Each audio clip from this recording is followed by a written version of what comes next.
Good morning, ma'am. We are here to report to you the classification of firearms by mechanism, caliber, usage, and barrel.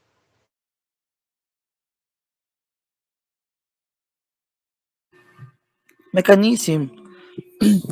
Ang mechanism po, tumutukoy lang po ito sa kung ano pong nangyayari sa loob ng baril, sa bala po, kung paano po ito pumuputok at ano mangyayari pag pumutok na at pag tumama sa target. Binubuo po ito ng tatlong stage, ang internal ballistic, external ballistic, at terminal ballistic.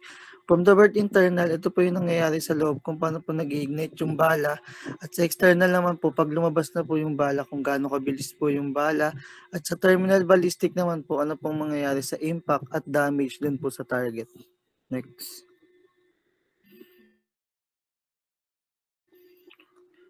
Full automatic firearm. From the word automatic po, ito po yung mga klase ng baril na hanggat hindi mo po binibitawan yung trigger, tuloy-tuloy lang po ito puputok.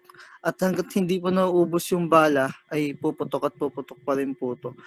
Practical limits and effects. Dahil nga po tuloy-tuloy lang po pumuputok yung baril, mabilis po itong mag-init.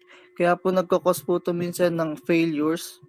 At mabilis pong sisira yung ibang parts. At yung amo naman din po nito, mabilis din po nauubos dahil nga tuloy-tuloy lang pong ginagamit yung baril. Tapos yung accuracy rin po or ay poor at short range lang po dahil mahirap po kontrolin pag tuloy-tuloy po yung pumuputok yung baril dahil sa recoil po nito. Next reporter po. So next is the manual gun. So itong mga baril naman na ito yung gumagamit ng human power para pumutok yung isang baril. For example, yung shotgun, yung mga ginagamit ng mga security guard natin. So yung baril na yon, hindi siya puputok hanggat di mo kinakasa. So kada isang kasa niya, isang putok lang. So hindi siya tuloy-tuloy unlike sa automatic na mga baril. So the main difference between the manual and automatic gun is that yun nga, yung automatic, isang kasa lang, tuloy-tuloy na yung putok. Pero itong mga manual, ano natin, isang kasa lang bago siya pumutok. So, yun.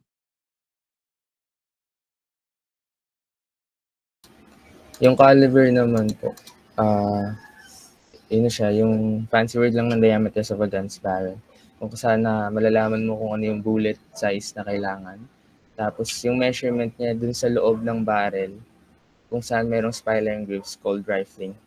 Yung rifling naman, essential siya kasi dito umiikot yung bala bago lumabas dun sa barrel para magbigay ng stability at accuracy para lumipad ng straight kahit sa malayong distance.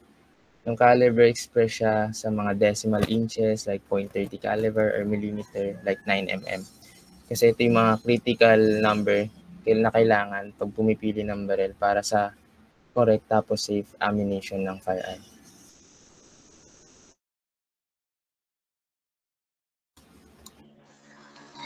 Types naman po ng calibers natin. Unahin po natin yung medium caliber. Usually ginagamit po siya sa mga small rifles, sa pistols or handguns. Yun po yung .22, .25, .32, .380 at saka 9mm. Tapos nag-range po siya ng 25 to 100 meters. Yung barrel length po ng pistol is 3 to 6 inches at saka sa small rifles naman is 16 to 20 inches.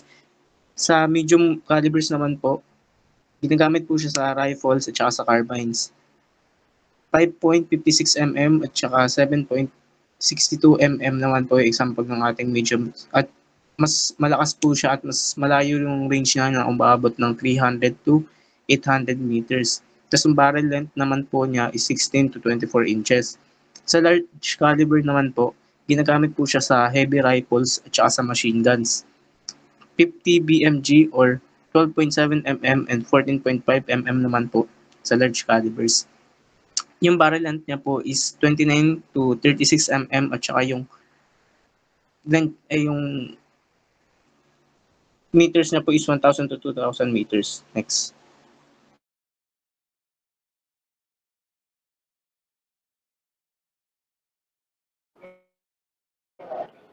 Sa usage naman, madalas na ginagamit ang firearms sa tulad ng mga shooting competition at especially ginagamit ito ng mga law enforcement natin to prevent crime. Next. Dito naman po tayo sa barrel. Yung rifle barrel naman po is meron siyang spiral groove sa loob ng barrel. Sa smooth groove naman po ay smooth lang yung loob ng barrel niya. Next is single barrel. From the word itself, single po yung barrel niya. Next po.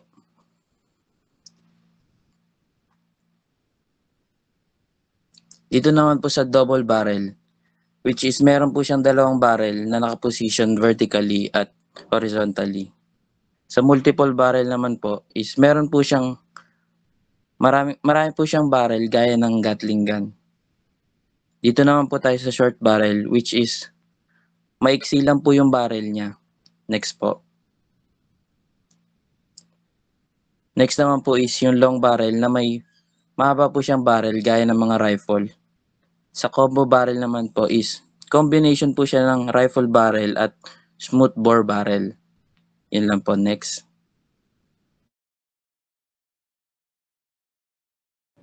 In this group presentation, we witnessed the classification of firearms, and in summarize, we categorize how and what they're used for. Thank you, and this is our group members.